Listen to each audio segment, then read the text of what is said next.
Everyone has a story. Stories have power. They help us understand. Jessop's Journal is a collection of powerful, positive, and inspirational stories. It's time for Jessop's Journal. Hi, I'm Doug Jessop. Welcome to this episode of Jessop's Journal, where we share powerful, positive, and inspirational stories in music. Today, we're going to focus on people making a difference in the medical field. Up first is the powerful story of a former state legislator who's now focusing on a program that will help reduce cavities in kids. Study after study shows that kids who chew a gum or mint or some other form of getting that xylitol in their mouth, they have almost no cavities. You know, this positive story, it's about Doc Sanders. I mean, that's really his name, okay? And he's a country doctor that's helping bring back personalized health care. You serve infants to adults to adolescents to the elderly, and you get to know and love people in all those spaces. For this week's inspirational story, we're opening the vault to the caring stories with one that I think will touch your heart. I just wanna be okay, be okay, be okay. I just wanna be okay today. In between, we entertain you with Jessop's Jukebox. Since the last time I saw you, well, I've seen better days. The person that I used to be seems so far away. Of course, don't forget, objects with stories are treasures remembered. These are his indestructible claws, worn on screen in the action sequences by Hugh Jackman. But first, Brad Daw. Brad, thanks for coming on.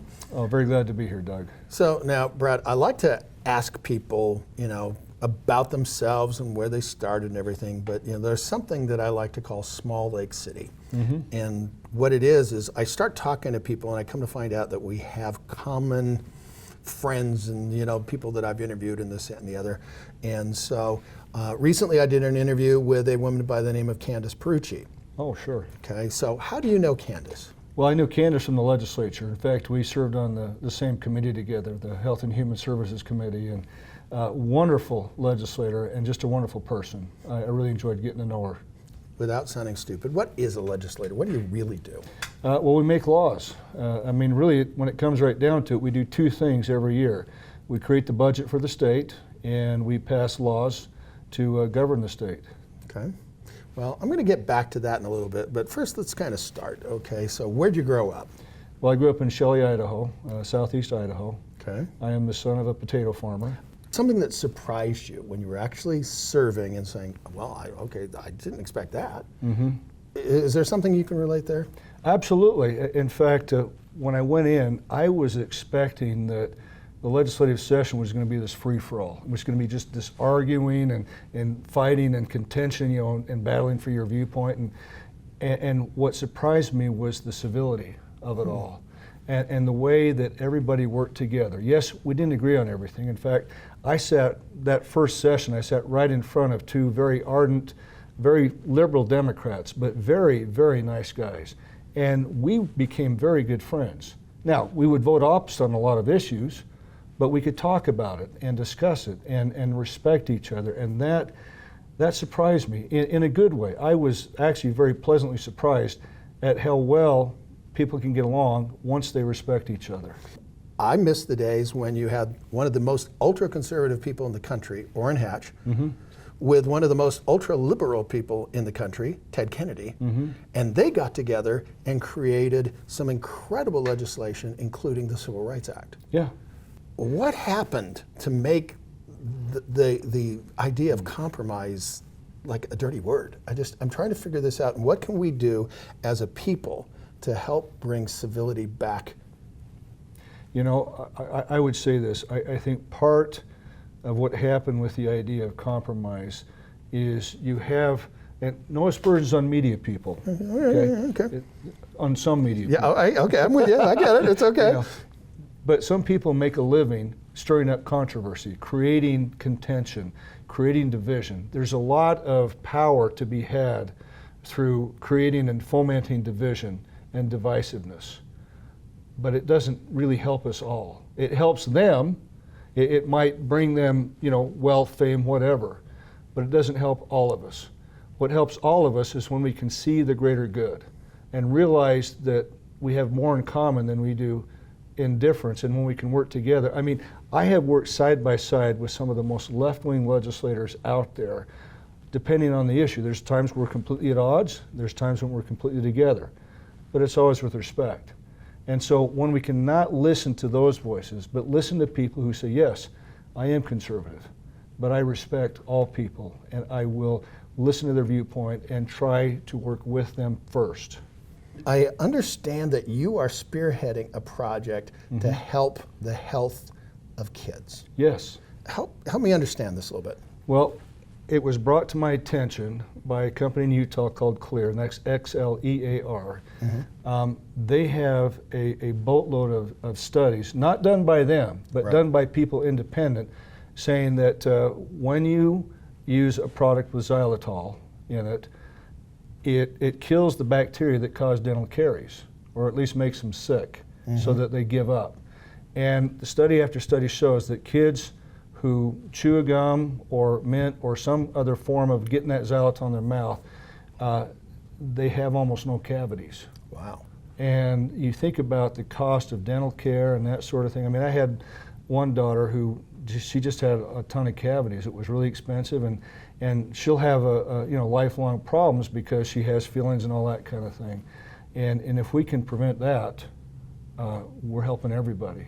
Okay, so how in the world do we get the xylitol products into kids? I'm guessing schools would be the best way. Schools are an ideal way because, I mean, all kids go to school, well, most of them do, and it's a great place for that to be introduced. And of course, any program we do would be entirely voluntary. Sure. But we would say, hey, listen, here's the evidence, here's what we know. We talk to parents and we say, listen, here's the benefit to your kid. We'll be happy to pass out the gum or the mint or whatever it is, and just one a day, and then see what it does. When I was a kid, okay, now I'm going to show my age, they used to have these pink pills, okay, you would chew. And it would basically show what the plaque is in your teeth, and you look like flipping, it's like, and then you brush your teeth and everything was good. From what I understand, they have not taught dental hygiene in elementary schools for, 20, 30 years. Yeah. Why do you think that is? I don't know. It shows my age because I certainly remember the pink pill. I remember smiling and going, oh yeah, I'm not brushing here and there. I don't know what stopped that, but it makes no sense because it's such an easy thing to do. I mean, even before Clear, right, you brush, you floss every day, it makes a huge difference. And yet somehow now, we don't do that. So the last question I like to ask people is, how do you want to leave your mark? My dad passed away in 2000, and we as a family put this on his gravestone, all right? This is from Job. Till I die, I will not remove my integrity from me. My righteousness I hold fast, and I will not let it go. My heart shall not reproach me so long as I live. So you ask what mark I want to leave. I want my kids, my wife, anybody who knows me, to be able to look at that and go, yeah, that was him. That's it. Well said. Thank you.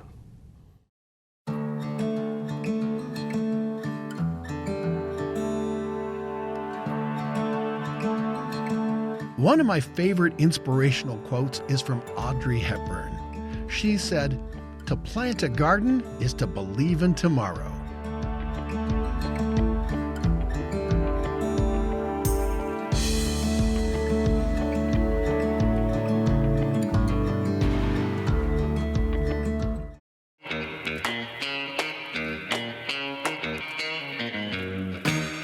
You know, it's time to get entertained. It's time for Jessop's Jukebox.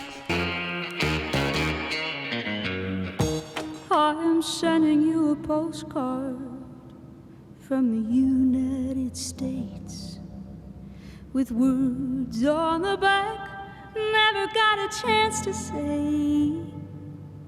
When it soars across that pond and reaches your house, may it leave you with closure, a little less doubt.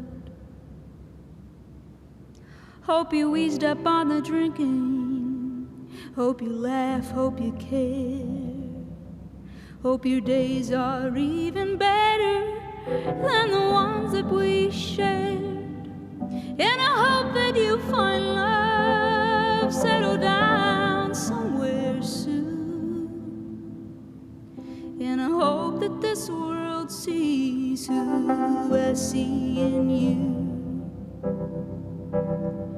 I know you tried to reach me, know you tried.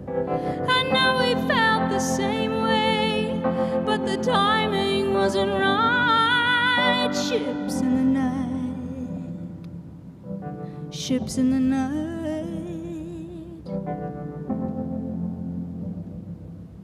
Since the last time I saw you, well, I've seen better days. The person that I used to be seems so far away, and she's not traveling down God's highway in books or melodies, but maybe in these words is where you find me. I know you tried to reach me, know you tried.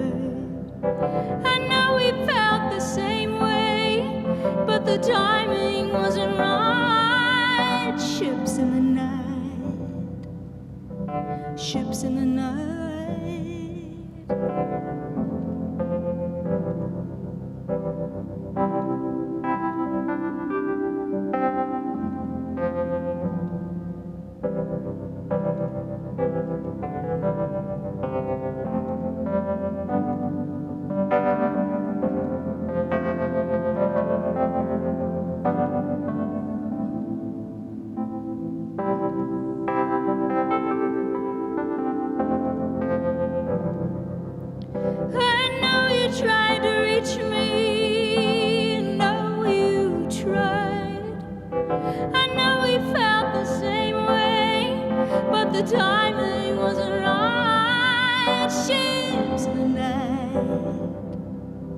Ships in the night, ships in the night.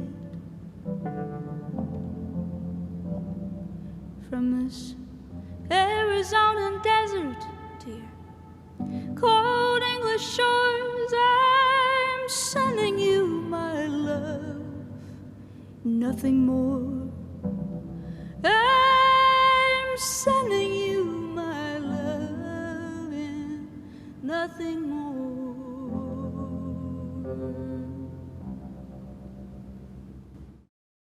Yeah, I'm the guy that wears hats on TV, but I also wear hats when I travel. This hat is called the Godfather. Truth be told, it's the hat I wear on cruises.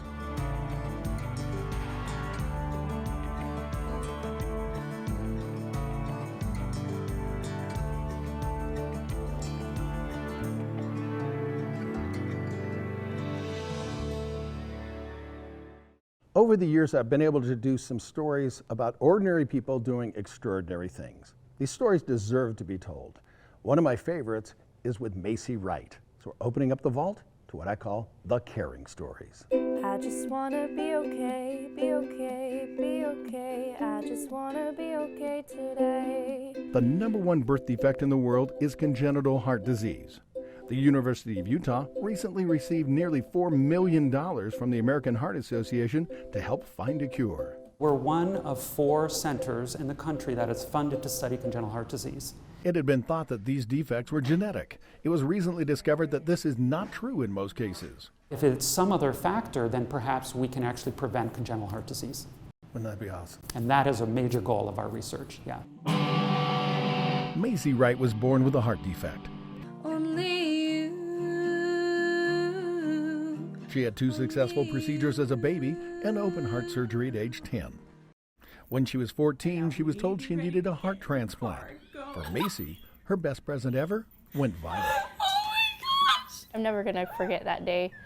It's crazy to look back on and to watch the video over and over again and to just remember, you know, it's like the day you're born again, but you don't remember the day you're born, so to just be told that, oh, your life's going to be saved today, this is you know, you get to keep living because of this.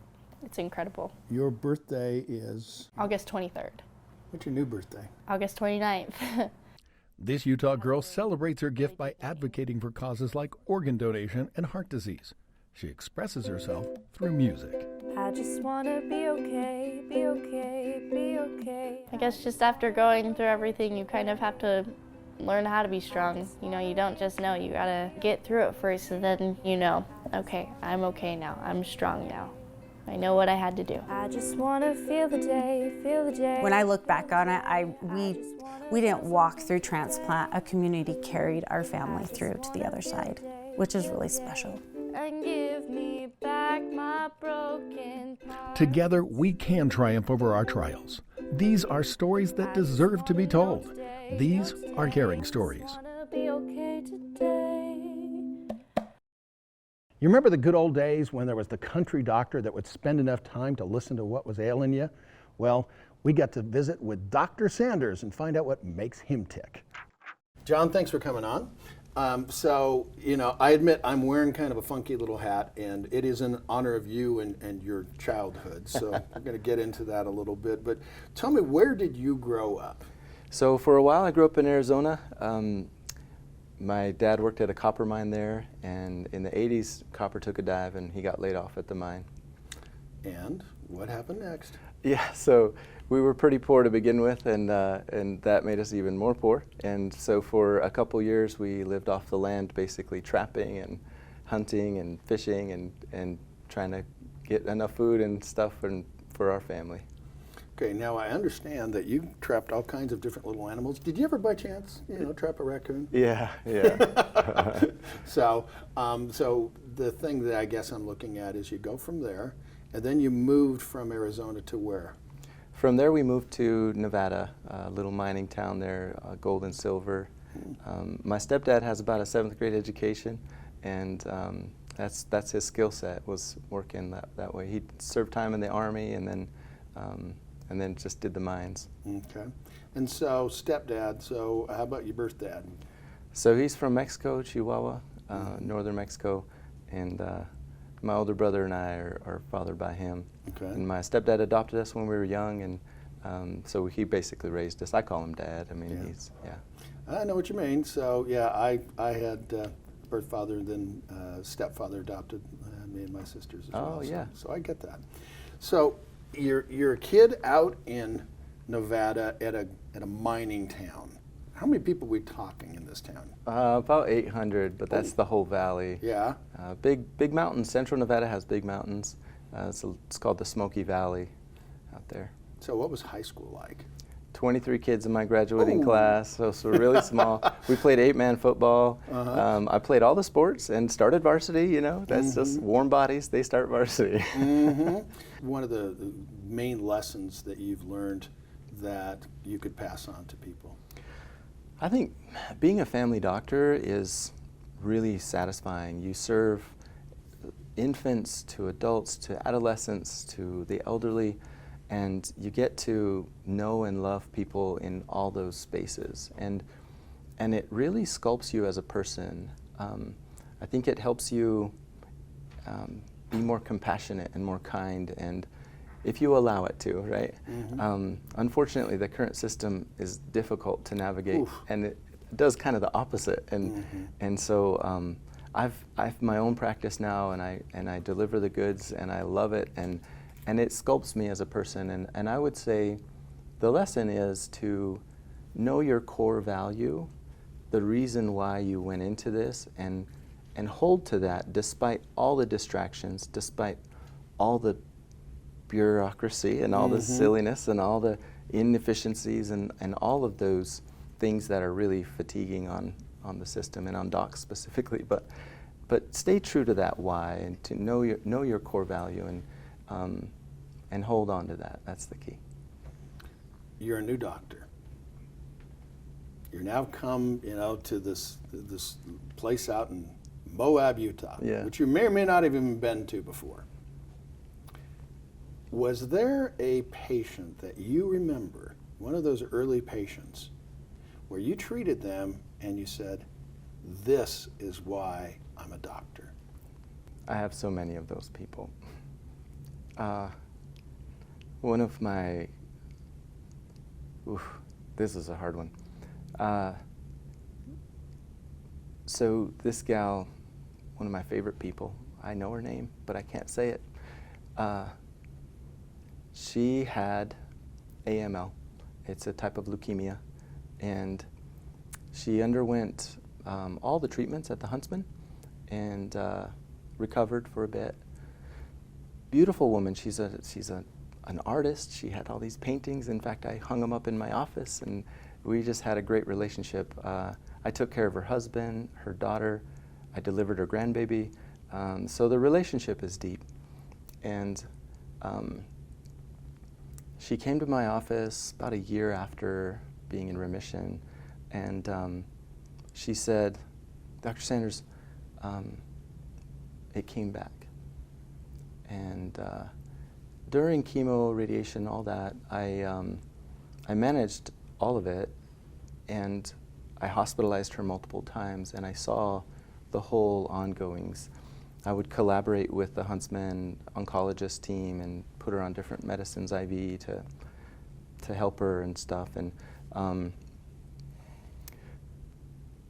she came to me and she smiled and she was so happy. And I said, "What is going on? This is not great news, right?" And she said, "Dr. Sanders, I'm going to go to Lake Powell and swim with my grandbabies." And I'm pretty well composed in my career. I try not to lose it. I lost it. Luckily, she was the last patient of the day, and I mean, it was deep sobs. It wasn't sobs of sadness per se. It was how beautiful her journey was and how beautiful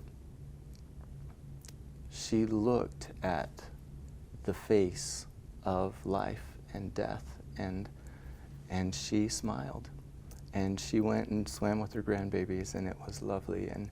And I went home raw, just scrubbed with an old wire brush, but I knew that this was my calling. I needed to do this, and I love it. And it is hard. It's hard, but it's beautiful. Hard. So did that woman end up passing then? She did. Yeah. Just before she passed, we set up a service project because she was pretty proud of her yard, but it had been a year of chemo and stuff, and it went unkept. And so we gathered a bunch of troops and we went out there, and we burned this giant pile of tumbleweeds and just worked really hard. And she came out and she gave everybody a hug, me a hug, and it was great just to give back a little bit to her and let her see her yard back in tip-top shape before she passed. But yeah, and I was her hospice doc too and helped her on through that. Well, Dr. Sanders, thank you so much for coming out to Jessop's Journal. Where is Doug broadcasting from next? FollowDoug.com.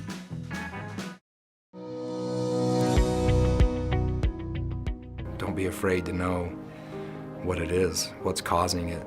You'll always be able to treat the symptoms, but knowing what is causing it is invaluable. It's priceless. It probably saved his life. Michael Paul, president, CEO, and founder of Utah-based Lineagen, is using genetics to unlock the book of life. Sometimes people have an extra chapter, which is like Down syndrome, right? An extra chapter of chromosome 21 that enables them to have these special abilities. Or like the Wattersons and Ben Watterson, who has a particular paragraph or page torn out, a deletion of book number 22 that gives him his special unique attributes and abilities. Ben's mom, Christine, explains. He was slow to do everything. He was slow to walk, he was slow to crawl. There wasn't really any normal developmental stage, and he didn't speak really at all.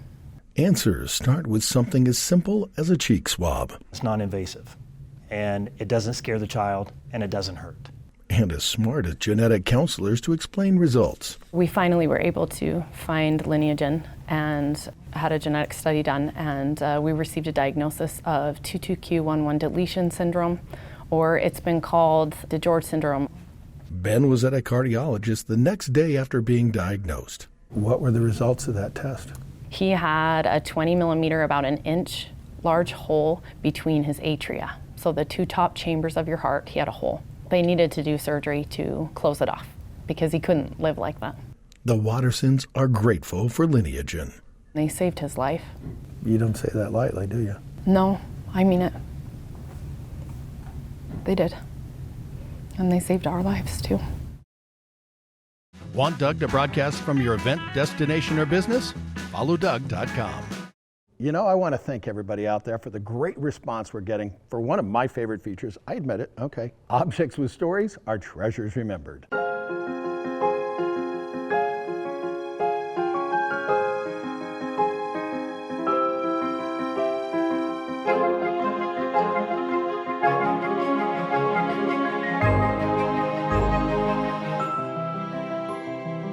With me today, Brandon Fugal. Okay, Brandon, we got these funky looking little claws, and I think there's a story. What is it? Yeah, these are the actual adamantium claws worn by Hugh Jackman as the character Wolverine in X-Men Origins Wolverine.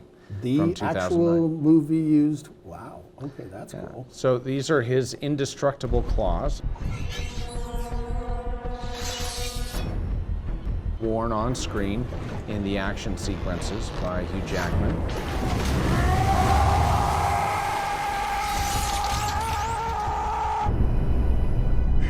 We also have the dog tag that on one side says Logan, which is his real name, and then the other side is Wolverine. And you also have the meteorite that contains the indestructible extraterrestrial alloy that is adamantium. We're about to begin bonding adamantium to weapon exoskeleton, where they essentially process the ore. It's a great piece of cinematic history. Wolverine is really the iconic Marvel character for a lot of people, and it's such a treasured piece of movie history. The holding company that I set up to acquire the infamous Skinwalker Ranch in the Uinta Basin is none other than adamantium real estate, which in other words is translated as indestructible. You know, since we talked about the country doctor, we need to go out to the country to take a nice deep breath. Clear nasal spray helps me breathe better. I think they'll help you too. So come on, take a deep breath and relax.